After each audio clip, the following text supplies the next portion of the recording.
principales différences que je trouve, c'est déjà les restaurants. Déjà, j'adore la gastronomie coréenne. J'adore le fait que tu vas dans le restaurant, tu attends quelques minutes, tu te fais rapidement servir. Tu peux même commencer à manger sans avoir pris commande parce qu'il y a à disposition des condiments et puis c'est un autoservice. Peut-être que je commence à comprendre pourquoi les serveurs, pourquoi lorsque je me suis renseigné pour les PVT, c'était pas évident de se faire beaucoup d'argent en tant que serveur. Donc c'est peut-être pour ça parce que c'est pas très cher et finalement j'ai l'impression que dans beaucoup de restaurants, il y a beaucoup d'autoservice. Ça c'est une grosse différence. Et puis la manière dont les Coréens s'expriment avec les serveurs. Ils n'hésitent pas à lever la main fort et puis ils disent maman. Ils disent que c'est un peu la maman, contrairement à nous où nous on appellerait le serveur plus discrètement et on attendrait qu'il vienne à la table et puis que là on prendrait la réservation. Ça c'est une principale chose. Après, comment les choses se font rapidement, ça m'étonne aussi. Comment tout est. Quand je suis arrivé à l'aéroport, je parlais pas la langue. Je ne comprenais. Si je commençais à lire, mais je ne comprenais pas forcément. J'étais incapable de lire. Et pourtant, en fait, c'était évident. T'arrives. Si j'avais eu à organiser l'aéroport, je l'aurais organisé comme ça. C'est-à-dire, j'aurais mis à cet endroit-là le panneau d'information, j'aurais mis à cet endroit-là les bus, et puis je leur indiquais comme ça avec un dessin du bureau. C'était évident. La façon de se déplacer, la fameuse T-Money Card, que je trouve assez incroyable. Elle fonctionne dans les plus grandes villes avec le métro, le taxi, le bus, puis elle permet en même temps de pouvoir enchaîner deux transports, c'est-à-dire quand tu prends un transport, notamment le métro, si tu le valides à la sortie, puis après tu as 30 minutes, et bien tu peux enchaîner avec un autre transport gratuitement. Ça c'est à noter, elle permet même d'aller payer dans les convenience stores, dans les magasins qui sont ouverts 24 h sur 24. Ça aussi extrêmement important. On est à Handong, et malgré cela, il y a beaucoup de convenience stores. C'est comme une Handong, c'est comme si j'étais en banlieue d'une grande Paris, enfin c'est comme si on était à Dijon par exemple. Pas sûr qu'il y ait énormément de boutiques tous les kilomètres qui soient ouverts 24 h sur 24. Ça c'est une grosse différence. La nourriture forcément. Autant au Canada j'avais réussi à me réapproprier assez facilement une gastronomie, autant la Corée du Sud il faut tout changer. Il faut changer les prix, il faut changer la nourriture, il faut changer. Si j'avais osé vivre comme un Français, peut-être que le coût de la vie aurait été extrêmement cher. Finalement, c'est pas si cher, mais il faut s'adapter. C'est pas évident de changer,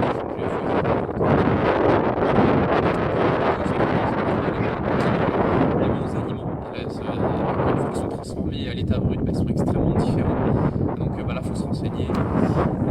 C'est les principales choses qui me viennent à l'esprit. Et puis peut-être le dernière des choses à aborder, c'est le port du masque. Le port du masque, quand je suis arrivé en décembre, j'en ai pas mal parlé avec des amis et c'est quelque chose avec lequel je suis pas forcément à l'aise.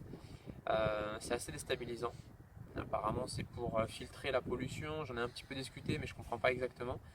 Et j'ai mis du temps avant d'en mettre. Mais bon, c'est vrai que la situation actuelle, en plein coronavirus, nous incite à vivre un peu différemment.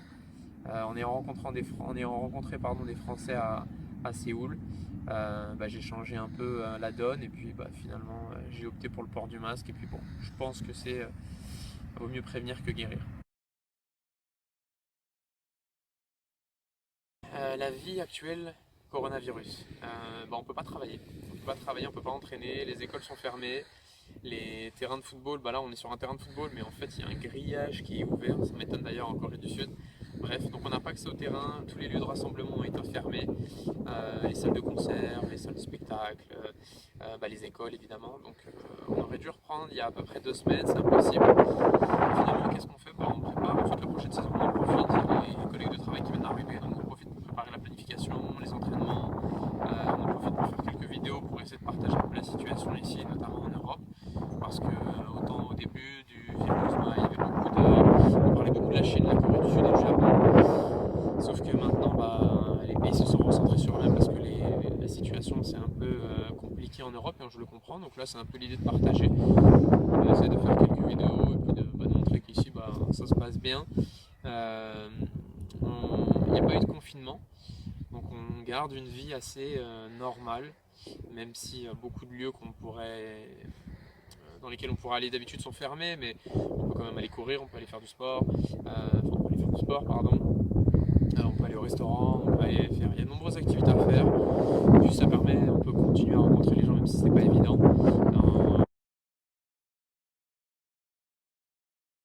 Que moi je pense de la situation actuellement dans la région dans laquelle on est. Il faut savoir qu'il y avait 1000 infectés au Corée du Sud. Et lorsque je suis arrivé au 25 février, donc il y a un épicentre qui s'est déclenché en Corée du Sud, il n'y avait que quelques centaines de personnes qui étaient infectées. Et puis au moment où je reviens, eh bien il y a un épicentre d'égout qui est déclenché à 700 km d'où j'habite.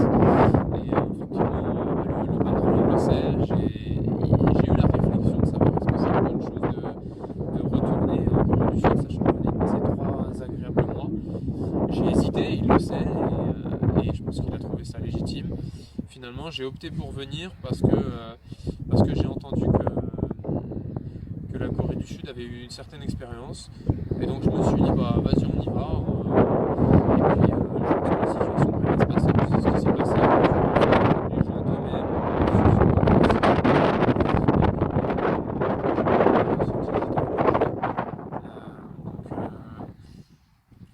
on peut dire que ça a été un bon choix de venir. Et voilà, même avec les collègues espagnols qui sont arrivés quelques temps après, on a aussi vite senti. La question c'est de quoi je pourrais être inquiet par rapport au virus. Je l'ai été un peu. Je l'ai été un peu, mais c'est vite passé parce que je connaissais pas grand monde ici, donc je me suis dit que déjà quand je suis arrivé, j'étais tout seul dans la maison, je garde des distances proches avec les gens, je suis encore dans une phase où j'essaie de faire des rencontres et tout ça.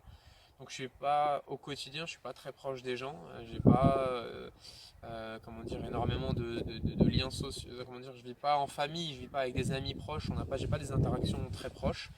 Donc j'étais pas très inquiet avec ça. Je m'étais dit pour la petite blague, les seules interactions que j'ai proches à la rigueur c'est avec la caissière du supermarché.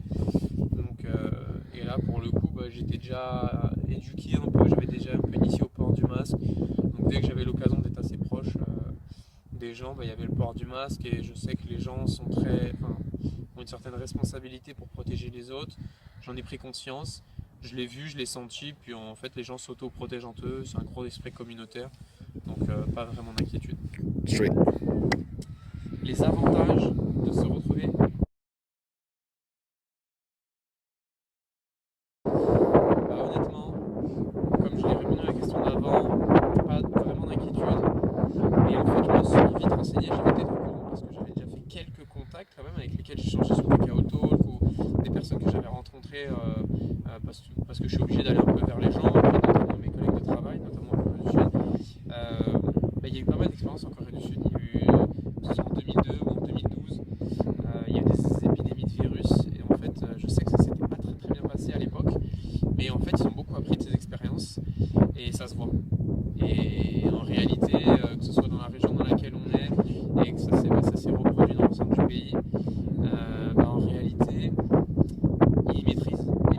On a vite senti qu'ils ont utilisé toutes les compétences qu'ils connaissaient, que ce soit notamment technologiques, où ils ont réussi à vite aller dans les épicentres, à vite trouver les sources, pourquoi il y avait la propagation du virus, à vite trouver les personnes qui étaient responsables, à vite les géolocaliser, à utiliser notamment la technologie, à ne pas hésiter à faire des liens professionnels, les liens interpersonnels, les liens familiaux, à essayer de vite dépister le plus de personnes. Et puis en fait, en quelques semaines, ils avaient déjà, chaque jour, ils avaient mis en place des systèmes pour quasiment dépister 15 000 personnes par jour, ce qui est incroyable. Ils avaient mis en place un système où tu n'es pas obligé de sortir de ta voiture, tu passes en drap et puis tu te fais dépister. Et puis j'étais même au courant assez rapidement que un système de mis en place par un système où tu recevais un message.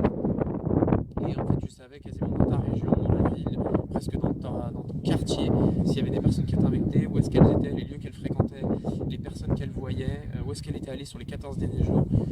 Donc vraiment, tu étais au courant de tout. Donc, c'est un petit peu... c'est très différent de la France. Je sais même pas si ça pourrait passer dans notre société occidentale. Et j'en ai pas mal parlé avec des amis. Mais en tout cas, pour le coup, j'ai l'impression, avec le recul, après maintenant 3 semaines, que c'est des décisions qui ont peut-être déstabilisé, qui ont été un peu peut-être immersives, peut-être, mais ça a peut-être porté ses fruits. Donc je pense pas qu'il y ait qu'une seule méthode pour gérer une situation comme ça, mais en tout cas celle-là semble avoir mon pays qui est la France et notamment un peu l'Europe parce qu'il gère un petit peu pareil et le nouveau pays que j'occupe actuellement dans lequel je vis en Corée du Sud. Je l'ai répondu un peu pas mal dans la question précédente.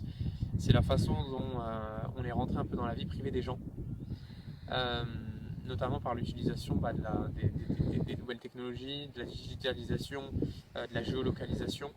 Ils n'ont pas hésité normalement, dès qu'ils ont trouvé quelqu'un qui est infecté, même si on sentait qu'elle était en danger ou pas, à essayer de... elle était obligée, dès qu'elle était infectée, de télécharger une application qui retraçait ses 14 derniers jours, qui expliquait, qui montrait qu'elle était en confinement.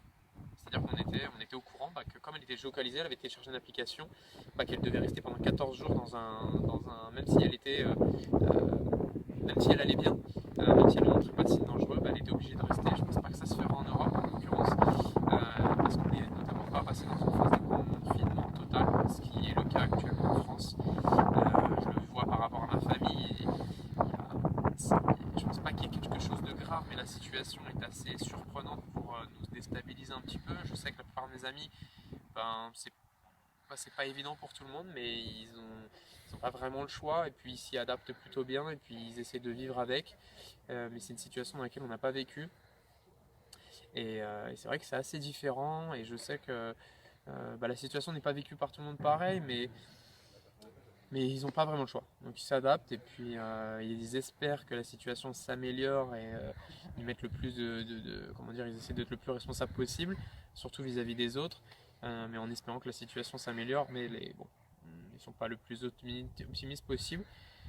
Quand en Corée du Sud on envisage peut-être de reprendre une vie à peu près normale d'ici 2-3 semaines, en France je pense que d'ici 2-3 semaines ils seront peut-être au pic, donc ça pourrait un peu durer. Je pense que la principale différence c'est l'expérience. Ce qui ne m'était jamais arrivé en France, ce qui nous était jamais arrivé en tant que Français sur les 30 dernières années, et peut-être que maintenant ça permettra d'apprendre et peut-être que si jamais c'est amené à se reproduire, la situation serait gérée différemment, que ce soit par le gouvernement, que ce soit par les autorités, que ce soit par le corps médical et probablement par Petit l'ensemble. message De ma part en Corée du Sud pour la famille et les amis en France. Je les ai souvent au téléphone. J'ai pris l'habitude, ça fait quelques années que je vis quasiment en tant qu'expatrié maintenant. J'ai pris l'habitude, je n'avais pas l'habitude d'utiliser le téléphone, ce qui est beaucoup plus le cas dorénavant. Peut-être qu'avec le virus, on s'appelle un petit peu plus souvent, j'ai un peu plus de nouvelles pour savoir un peu comment tout le monde va. La plupart de ceux que j'ai souvent au téléphone savent qu'il n'y a pas vraiment d'inquiétude à avoir en Corée du Sud. On est vraiment bien, le pays s'est vraiment bien adapté, bien organisé par rapport à cette situation. Je suppose que c'est une bonne chose, j'espère que c'est pas amené à se reproduire, mais en tout cas c'est un fait. La seule chose dont je suis au courant, c'est que si dans le pire des cas, il y avait quelque chose qui pourrait m'arriver, en tout cas j'ai cru comprendre, sauf erreur de ma part, que les soins seraient intégralement payés par le gouvernement parce qu'ils ne souhaitent pas prendre le risque que quelqu'un se dise ah je suis infecté, j'ai pas envie de payer, c'est trop cher parce que je suis pas dans mon pays. Je vais pas le dire, je vais pas le mentionner au risque de contaminer d'autres gens. Donc c'est leur parti pris, et puis je sais que c'est un coût, mais ils veulent vraiment abréger le temps de danger pour le pays. Donc pas d'inquiétude à avoir, ça je le sais.